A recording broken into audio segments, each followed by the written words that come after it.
मित्र हो, राजकारणामध्ये अनेक मोठी मोठी अशी काही पदं उपभोगल्यानंतर काहींचा अहंकार उफाळून येतो आणि मग त्यातून मस्तीची भाषा, अरे रवी, उद्दामपणा असं सगळं काही पाहायला मिळत असतं या नेते मंडळीकडून.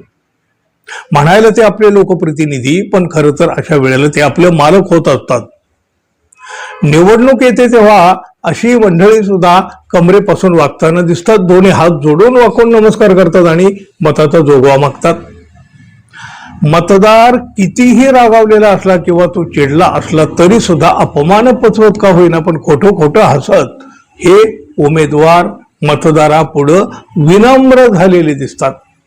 अगदी ठीक आहे, ते त्यांचं नाटक असेल, ढोंग असेल, पण विनम्र व्हावं लागतं, दाखवावं तरी लागतं.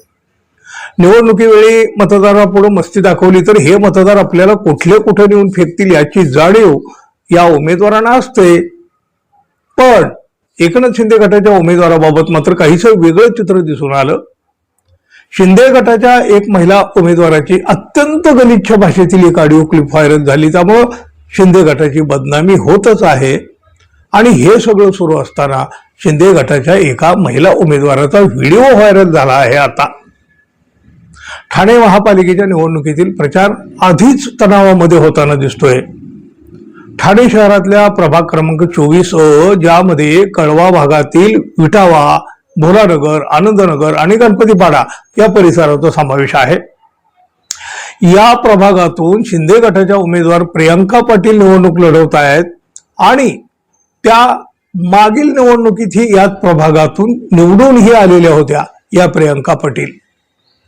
एकदा निवडून दिल्यानंतर तोच उमेदवार दुसऱ्यांदा मत मागायला येतो तेव्हा लोक त्याला त्याच्या मागच्या कामाचा हिशोब तर विचारतच असतात. तो विचारलाही पाहिजे आणि तो मतदारांचा हक्क सुद्धा आहे. आणि त्यांच्या प्रश्नाला उत्तर देणं हे तर त्या उमेदवाराची जबाबदारी आहे. लोकांनी निवडून देऊन सुद्धा काही कामं केली नसली तर त्याला मात्र निरुत्तर व्हावंच लागतं. पण अशा वेळी सुद्धा अरेरावी करून चालत नसतं. पण हे शिंदे गटाचे उमेदवार प्रियंका पाटील यांना माहितीच नसावं.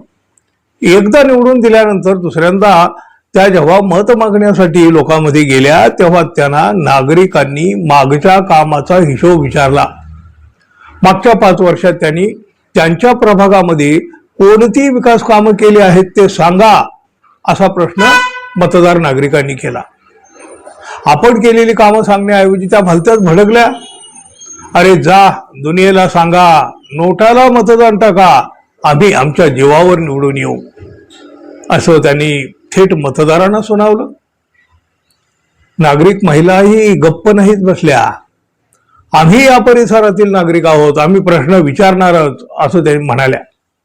म्हणजे बघा, साधी गोष्ट आहे. बघा, निवडणुकीच्या वेळी मतदान मागायला गेलेला कुठला उमेदवार मतदारांना अरेरावीची, मगरुरीची, मस्तीची भाषा करीलो? 1 मिनिट थांबा मित्रांनो. शिंदे गटाच्या या ज्या उमेदवार आहेत प्रियंका पाटील यांचा व्हिडिओ काय आहे नेमकं तो आधी तुम्ही बघा.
मित्रांनो, या व्हिडिओतून एक नक्की दिसतं, एकदा निवडून दिल्यानंतर या उमेदवारानं एकतर काहीही काम केलेलं नाही, लोकांच्या प्रश्नाला उत्तर देण्यासारखं यांच्याजवळ काहीही नव्हतं, म्हणून त्या संतापल्या.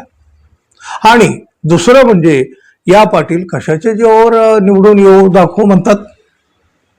मतदारांना त्या म्हणतात, अरे जा रे नोटाला मतदान टाका, आम्ही आमच्या जीवावर निवडून येऊन दाखवू. ईव्हीएमच्या जीवावर तर त्यांना म्हणायचं नाही ना मग. अन्यथा मतदारांना कोणता उमेदवार ऐन निवडणुकीच्या वेळेला अशी भाषा वापरू शकतो. शिंदे गटाच्या या उमेदवारानं लोकांनी अक्षरशः पिठाळून लावलं तिथून. म्हणजे त्यांना पाय काढता घ्यावा लागला, पळून जावं लागलं तिथून.